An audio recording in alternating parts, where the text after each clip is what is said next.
Welcome in, everybody, to Fantasy Pros MLB. This is Leading Off Live, brought to you by Bet365. Bet $5, get 150 in bonus bets when you use the promo code Leading Off. It is me, Joey P. Joe P's a P of that, of course, is the Welsh. And it's you, the Peanuts, the Cracker Jacks, hanging out here talking baseball with us. Welsh, fun night of baseball. We saw young Paul Skenes take on Shohei Ohtani. One got a shot in, the other got a shot in. It was kind of fun to watch. I like the Skenes reaction after the home run, too, where he was just smiling, going, oh, you got me there after the 100 in a row there to Ohtani. So that was kind of baseball at its best last night, an electric moment in Major League Baseball. I posted somebody, like, I made the tweet about Skenes bullied Ohtani. Like, that entire, you needed to watch the first inning. I mean, you don't see Mookie Betts. I don't mean to be all laughy about it. Like, it was absurd. You don't see Mookie Betts look off. And it was behind on 101, first pitch of the game, behind on 100, and then ate what I think was like a slider on the end, or maybe it was just another fastball. And then goes at Ohtani, 101, 100, and strikes him out. Then comes back in the next at bat and absolutely murders a ball to dead center. And someone tweeted after I did my, I was like, hey, Ohtani got bullied. And I was like, you know what?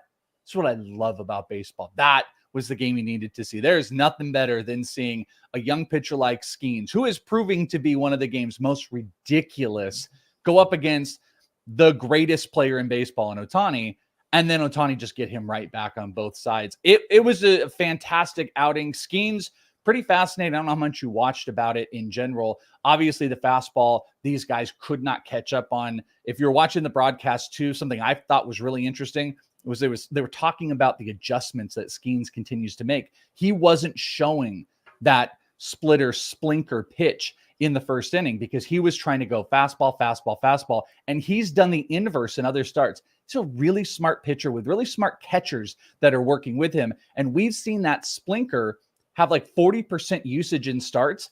Against the Dodgers, 20%. He went hard fastball. Almost 50 of his pitches were fastballs, and Joe, 11 of his 12 whiffs from the fastball. He keeps doing this. No one's going to be able, and he said it too, no one's going to be able to properly catch up and fully adjust when he's going to change his pitch mix game to game. I think it's an awesome recipe for a young guy like this. And Paul Skenes, if we got the full season, legit top 10 SP, just we know we're not going to. We know we're not going to get him into September. Yeah, well, that's true. The other takeaway for me, and we were talking about before the show, was, the Dodgers are beatable in a short series. You have Jones and Skenes go, back-to-back games, and you see W's and W's. And this is what always scares me about the Dodgers. Sure, the Dodgers are going to have a massive win total, but they're not built for the short season. They're built for the long season. And, depending on how that pitching health finds itself in September and October, we'll see. I still think it's the Phillies are the team to beat, especially after the Strider and Acuna injuries. I think it's the Phillies National League to lose at the end of the day because, Wheeler is going to be there. Nola is going to be there. I'd be investing heavily in the Phillies to win the National League, go to the World Series, because I think they're just going to. And I'll tell you what, this is the deficit of the Dodgers every year, too. We'll see. Maybe a pitcher will get hot. Maybe, Bueller, Miller, guys will get healthy. Guys will feel good. Guys will start looking like themselves. But that's a lot of ifs. Well, there's a lot of ifs and buts and candies and nuts, and we'd all have a Merry Christmas. But the Dodgers, unlike the Braves, unlike the Phillies, have a robust minor league system. If the thing is, sometimes they just don't want to do it. They make these trades where we're like, how do they not give up anybody? They still have guy after guy, young pitching prospect. They have if they wanted to go get Luis Robert, the White Sox would listen because they've got mountains of young pitching prospects that the White Sox would covet. They've also got those hitting prospects across multiple levels. A guy like Andy Pajas, you don't want to trade him, but he could be the center of a trade. The Dodgers, if they want to get that consistency improvement, which we clearly know is a deficit in their rotation, the Gavin Stones are having to pick it up. They're hoping Clayton Kershaw is going to be healthy later. They want to go make that move. They can make that move. I just sometimes, maybe back to your point, where people feel like are just kind of lazy and like, oh, they're just going to bet the Dodgers. I sometimes think the Dodgers are just like, we're just too good. Like, I don't know if they continuously know they need to go in that improvement. All right, let's take a look at the rest of the headlines. Not about Paul Skenes for a moment. Well, she got a home run right yesterday with Lindor. Good job, buddy. 2 for 5 with a homer. Mets W there. Last week's waiver wire video was very fruitful. Yimi Garcia, another victory for him. He's been closing out games ever since.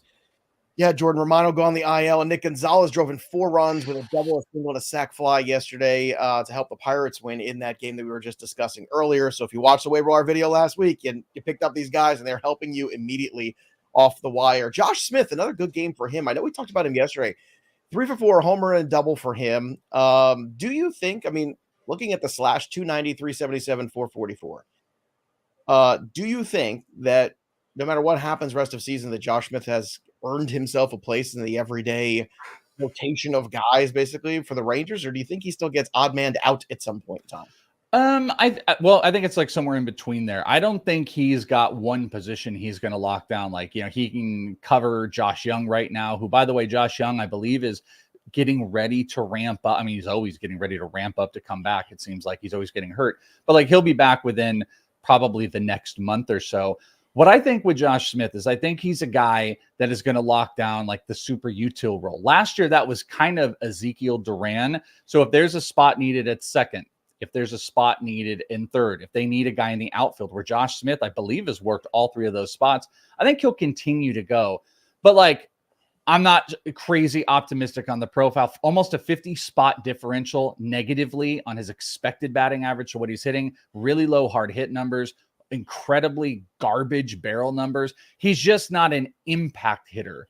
What he's doing right now, 4 homers, 4 stolen bases, that's awesome. That's good. I just don't think he's going to be this guy that is going to continuously have these big impactful numbers. He doesn't strike out. He'll get at bats. He's great for AL only leagues and probably really good for like deep 16 AL only leagues. For sure. I mean, Yeah. what a win that's been if you picked him up early. No doubt. Yankees continue to Yankee. Aaron Judge, triple walk, drove in 5 runs yesterday. Anthony Volpe was 3 for 5. He had a good night. Carlos Rodon was awesome.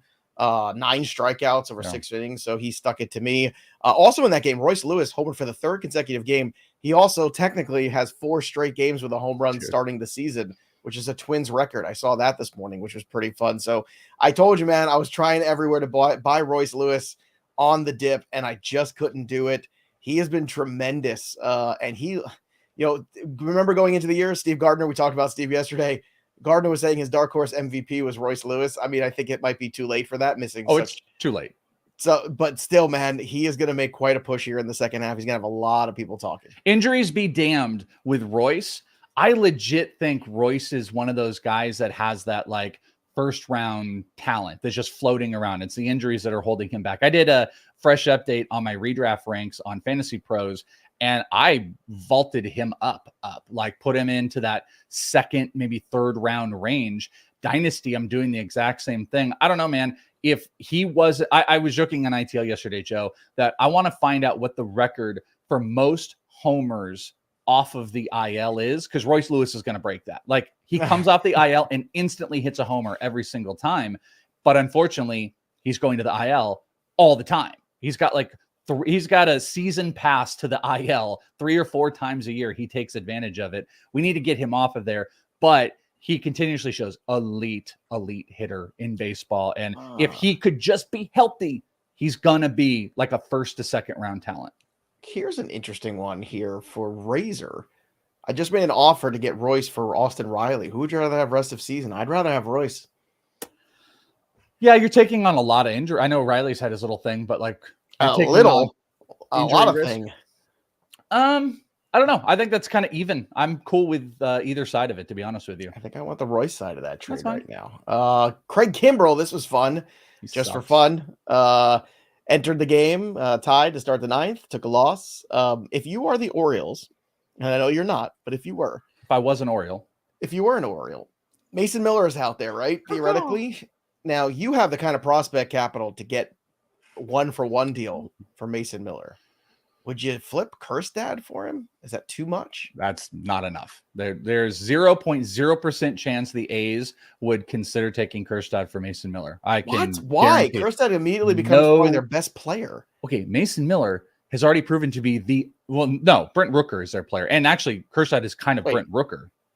Yeah. But Mason Miller has proven to be. Kerstad is going to be a better player than Brent Rooker. No offense to Brent Rooker. I was talking about this with somebody.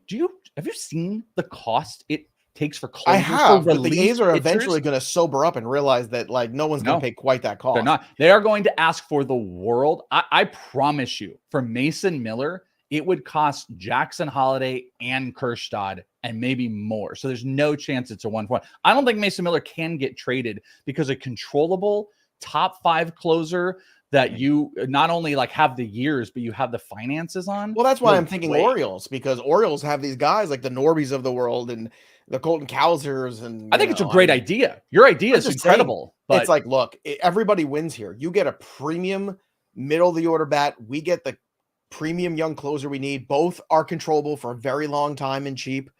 Like, it just makes a lot of sense.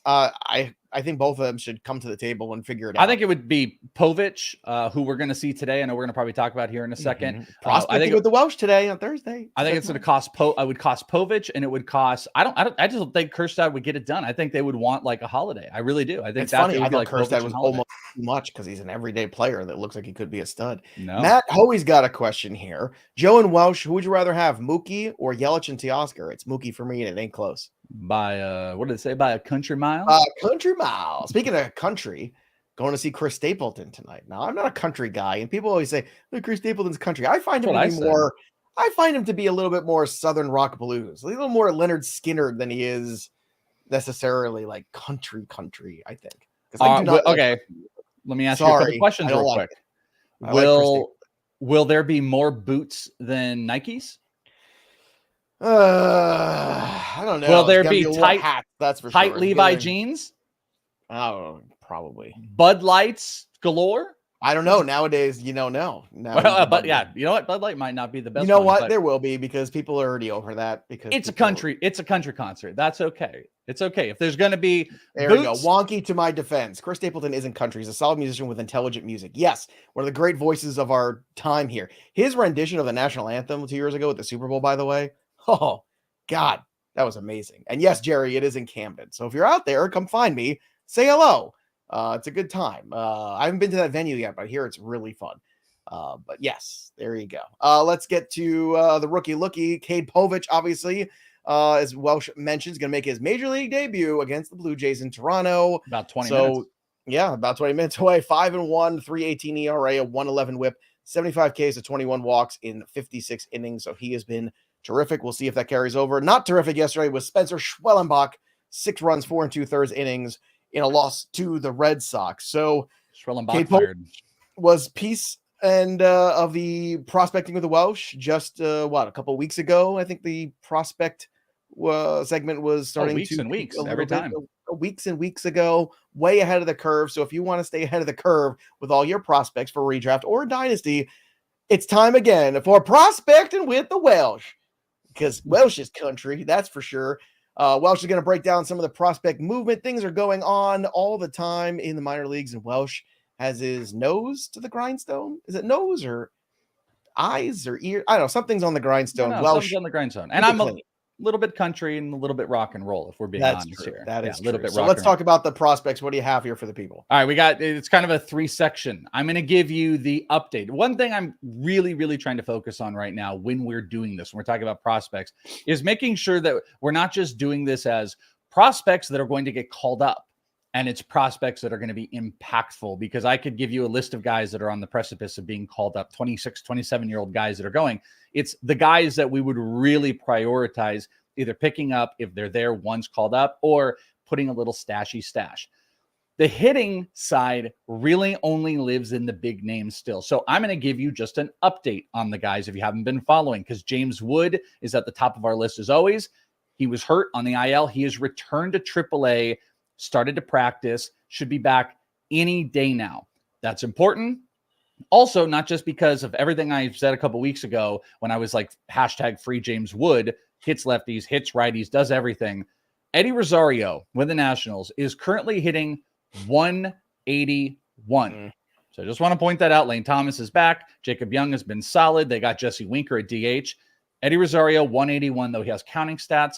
Don't know how much longer they're really going to do it. So we can freely say #free James Wood again. Coby Mayo, who was also on the IL with the rib thingy. Well, he started swinging on June 1st here. He should be back any day, within a week, I would say. and he is going to be the next guy on the clock for the Orioles. As I said, Connor Norby would be. I think he would be the guy even before Heston Kjerstad, as long as they don't need someone in the next 2 weeks. So he is about to be back. Brooks Lee, who got hurt with the Twins, he is up with AAA now. He just got his first hit. He's going to get in games. If Royce Lewis were to go down, if Willie Castro doesn't work at second, they want to make some adjustments. He'll be a guy. And everybody always asks about Orelvis Martinez. He's down to hitting around 230. So everybody that was all big Orelvis Martinez, it's not going so well. All right, so Joey, I've got two pitchers for you. You talked about Schwellenbach fired. Not big, not a big Spencer Schwellenbach guy, right? Well, I'm curious about the Schwellenbach. I like to call him the Schwellenbach. I did add him in my home league just to speculate to see. So far, it's not been exciting. I can tell you that much. Well, I think there is someone to be excited about. It's the next guy up, Hurston Waldrep, who I actually thought was going to be the guy that was going to get called up. The Braves do this. They brought up AJ Smith-Shawver from AA. We knew someone was going to get that, but it was Spencer Schwellenbach who got it. But Hurston Waldrep has moved from AA to AAA. On the year, he's got a 3.09 ERA. His first start in AAA, which was, I think, June 2nd, he went 6 innings, struck out 11, and walked only 1. That's important because he has had some walk issues. But why we love Hurston Waldrep, it's kind of a splitter phenomenon. Remember, Brian Woo's pitching today told me he didn't want to join that splitter mafia that's going on out there. This guy lives off of a splitter. In that start in AAA, Hurston Waldrep went 45% splitter with an absurd 16 whiffs on that splitter. 16 on that pitch alone. He also has got a mid-90s fastball, mid-90s slider. He has one of the better full season swinging strike rates as well at 16.1%. So I think with Schwellenbach, with the struggles, Waldrep up and showing command again, he's going to come up soon. And he is an impact guy that might be worth stashing. And you would want one other pitcher to keep an eye on. You and I have talked about this the White Sox thing. Like no one good is at AAA. Garrett Crochet's on the trade market. You know, Clevenger got hurt. They just got Jake Woodford is pitching today. Well, I think Drew Thorpe will be the first guy that's going to jump from AA into the majors this year because the White Sox are just clearly holding these guys back in AA because they want them to work with Cuero. So I think it doesn't matter where they are. All of the pitchers, dude, they've got Eater, they've got Iriarte, they got Kai Bush, Noah Schultz. Their entire system is at AA right now. And Drew Thorpe is the best of all of them. 1.35 ERA, 26% K percentage, and almost 15% swinging strike rate. One of the best changeups in baseball. So whether when they make the move or not, I think Drew Thorpe is going to be the first guy that's going to make the big move up. And then finally, Joey, on my prospecting here, if you guys are looking for some deep names and you want to chase some categories, these are not guys that I'm stashing, but these are guys that can play for those categories. If you're looking for homers, start looking at CJ Alexander with the Royals. He's an older prospect, former Brave actually, 27 years old. He's Blaze Alexander's brother. CJ Alexander was in the AFL this year, has some of the biggest, most ridiculous power in the minors. He's got 8 homers in 43 AAA games, and he's hitting over 320 right now. Always a possibility he could come and play maybe some first or some DH if the team needs it. And if stolen bases are your thing, how about Joe's boy with the Mets, Luis Angel Acuna, who's been playing the whole year at AAA. He's only hitting 246. Power's been kind of but he is 4th in AAA in stolen bases. He's got 20, and that might be someone you can chase for stolen bases if those are categories that you're chasing. It's a whole lot of stuff. What can you do? You can prospect with me, and that's prospecting with the Welsh. Yeah. Every Thursday on Fantasy Pros M, L, and a B. All right. I'm sure everyone in the South is now mad at us, but who cares? Let's go. By the way, Luis Angel Acuna, not my guy. I feel like that's like the end of the Mets. It's like you always get the off-brand stuff, you know, like the Mets don't get Ronald Acuna, you get Luis Angel. He's their Dr. Rocket. Well, he's like, like your mom goes to buy Oreos and she comes back with Hydrox. Like, no, it's not the same thing. It's not the same thing as an Oreo. If you want an Oreo, you want an Oreo. Would you call it Hydrox? I don't think I've ever heard of it. Yeah. Oh, I don't know. Do they still do I don't know. I don't know Arizona what they call like the call Oreos. Yeah, they're not. No, but I'm talking about the cheap version. You know, like instead of Cheerios, they're like Otsios or whatever the hell. Yeah, we'll have like the bag, store brand versions. Do they still do like the remember when off-brand cereal was like the best? It would just come in a giant bag. It was like a garbage bag. It was like a garbage bag full of cereal. Well, I mean, it's a garbage bag full of garbage. They're just like, here's cinnamon crunch, and it would just be a big old been that plastic bag. MO, it's like, yeah, because have Juan Soto, we'll get like Pete Soto. He actually has a brother too. It's Elijah Soto. So. Great, we could get it more off-brand stuff. Ugh, crap. All right, let's go to the 3 up and 3 down. Fernando Tatis Jr. A guy I don't remember the last time Tatis has made this show. 4 for 4. I mean, he's having an okay year, not a great year. He's just been kind of fine. Aaron Nola, 7 shutout innings against the Brewers. Zack Gelof, who was my buy low guy last week. Go read on fantasybros.com. 2 for 3 with a solo homer. Actually, I thought of you. What am I saying? I know. Yeah, I thought of you when I saw it. I was like, that's a much better player than people realize. Last year, 14 homers, 14 steals in less than half a season.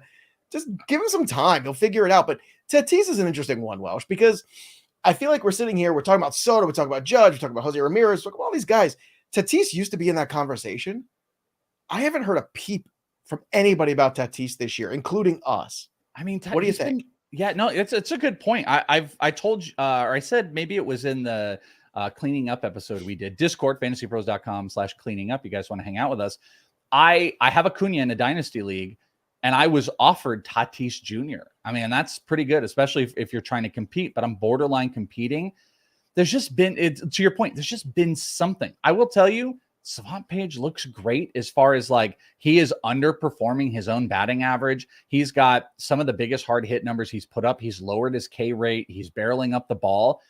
I think it might be because we have sky high expectations on players. He's going to end the year being like a 30-25 guy, maybe a 30-30 guy. And it might be the most unheralded simply because we are, we had Acuna last year, absolutely destroying expectations. We have Ohtani, who's going to destroy those.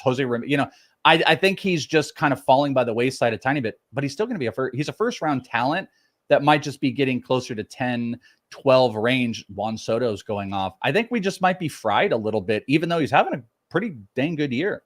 All right, I see the chat. So, and I understand things are regional sometimes. Like I'm an East Coast guy, but look, I don't know if you can see it here. These are Hydrox. Like it looks like an Oreo. It comes in the blue package. Sounds like it doesn't taste like an Oreo. I've never heard of those. They got the little holes in them too, so something's off with them. I mean, it looks exactly like an Oreo, but it does, but it doesn't taste exactly like an Oreo. It's a horrific name for an Oreo, by the way. I don't know why it's called Hydrox. I don't know why, but pill, I have to Hydroxycut. The food that built America. I'll have to figure that out. God, I love that show, by the way. Shout out if you love that show in the chat. What show? The Food That Built America. You ever watch this show? No. Where they do the stuff about how Entenmann's came or Taco Bell or all the innovations of things. It's a fascinating program. It's on the History Channel. Go watch it. It's great. Okay. They do the marathons too. I love The Food That Built America. It's a great show. Great series. It's been on. A couple of my students actually played some of the characters on it. One of them was one of the Boyardee brothers, or the Chef Boyardee one. So you know what you should do for tomorrow? You should go to the store. Well, you got Chris Stapleton, but you should go to the store, get Oreos, and get your Hydroxycut cookies or whatever, and do a live taste test. If I eat Hydrox cookies, yeah, I want to taste test. I want to see you do a taste test. Well, hold on, Mayor. Look, Mayor's trolling, but Mayor, you're from this area. You grew up in Jersey, so tell me you've never seen a Hydrox cookie. Of course you have. Of course you have. Don't front, bro.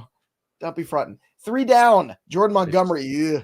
6 runs. Boy, did they have his number yesterday, the Giants. Yikes. They just beat him all over the ballpark. Yep. Stop. He's already dead. Chris Paddack, also 7 runs. Yikes. Not good. I guess they kept guessing right on the 2 pitches he threw. Braxton Garrett was pummeled again to 5 runs, 6 hits, and 2 2/3. So no bueno there.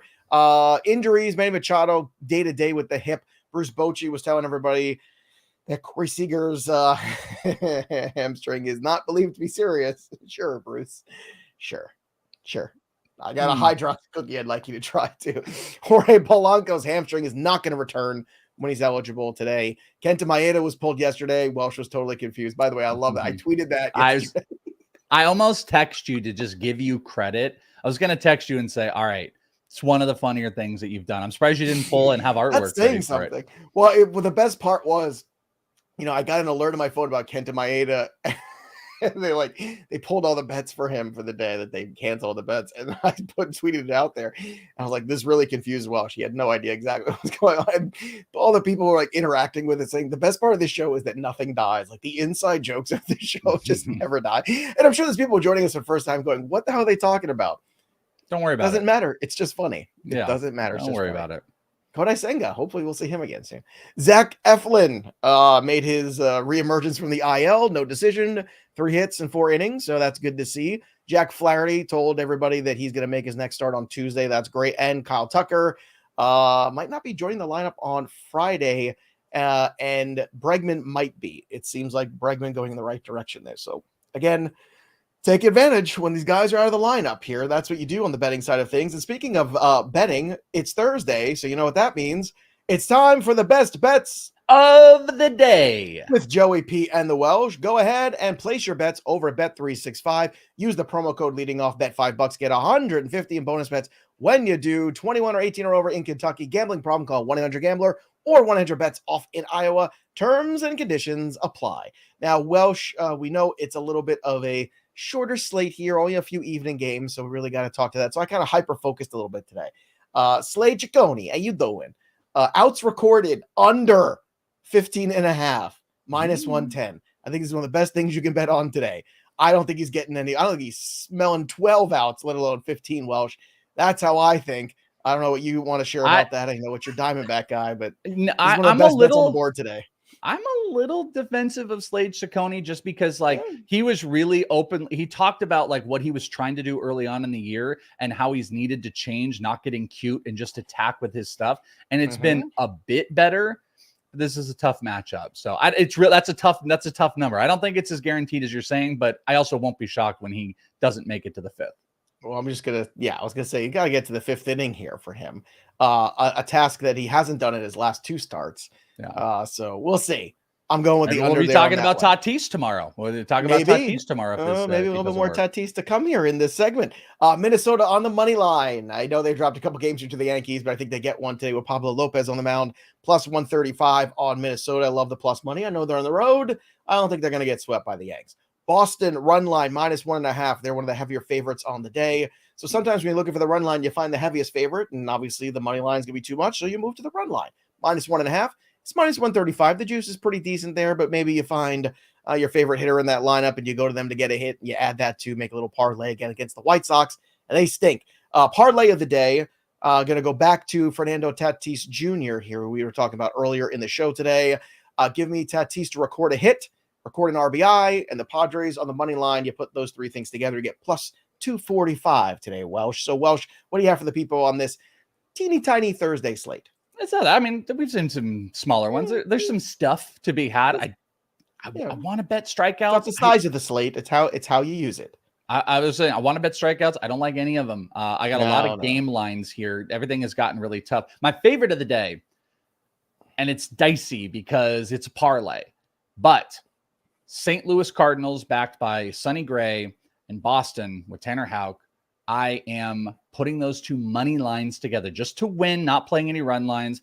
It's just over even money, plus 105. And I actually went 2 units on this one. So it's dicey. It's dicey putting those 2 teams in there, but I really love those 2 matchups. So I wanted to back those 2. Another one I really like, Seattle, Oakland in the first 5. You've got Brian Wu and you've got JP Sears. JP Sears has been relatively decent.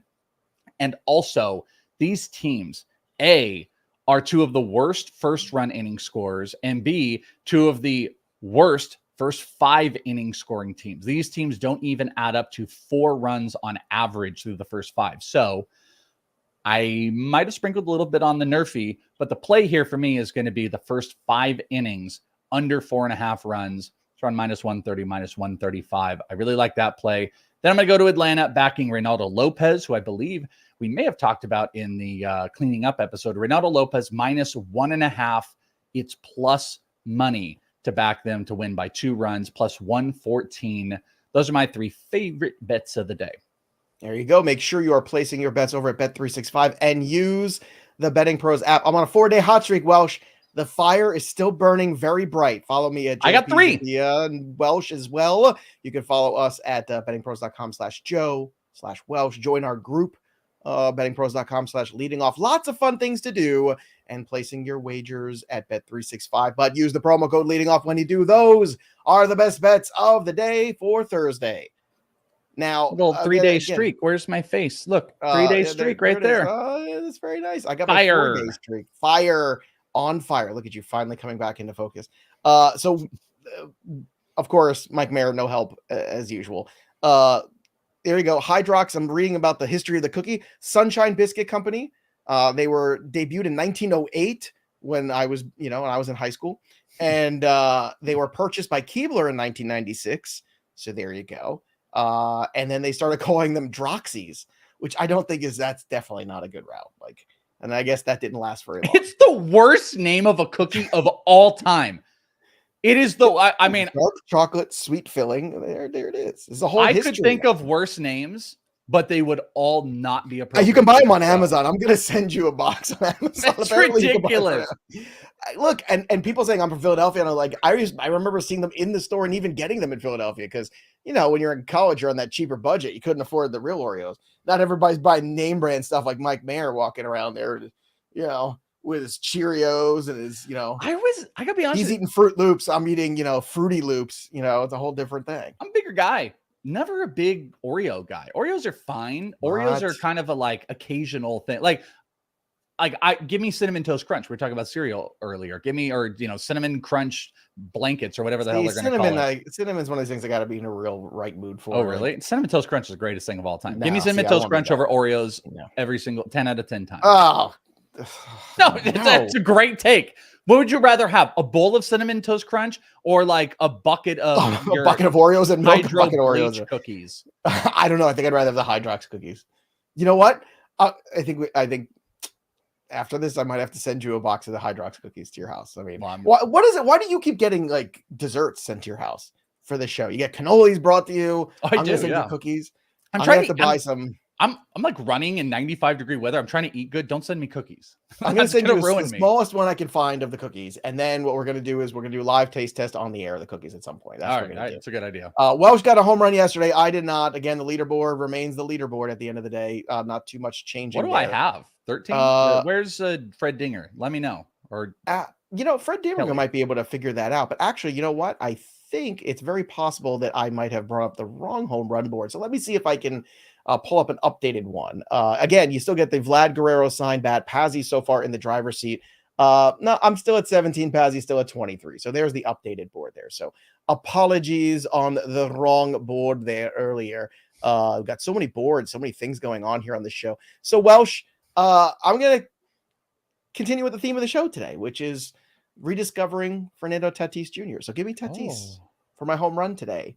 Slade Ciccone or some random jabroni from the bullpen the bullpen or the bullpen, any of them from the Arizona Diamondbacks. Welsh, where are you going for your home run call of the day? Well, Carlos in the chat saying I should go Gunner. Gunner's a great call, but it's going to happen in 5 minutes. We're going to have that game going. I am going to go pick on the no-named Jake Woodford. Give me Rafael Devers for 2 homers today. I'm going to get 2 homers out of Devers today off of Woodford. Who? All right. Mayo is yelling at us. We have a production meeting to get to. There's cookies to order, but we'll be back tomorrow to do it all again. Again, subscribe to Fantasy Bros MLB, the greatest baseball channel in the history of YouTube. And that's it. Drop your comments below. Subscribe to the channel. Ring the bell till it goes ding. And make sure you sign up at Bet365. Use the promo code leading off. Go make some money. We've been red hot. Get some green in your wallet. All right, that'll do it for us. But the story of the game goes on for Welsh. I'm Joey P. We'll see you next time, kids. Bye. Bye, friends. Don't Hydrox.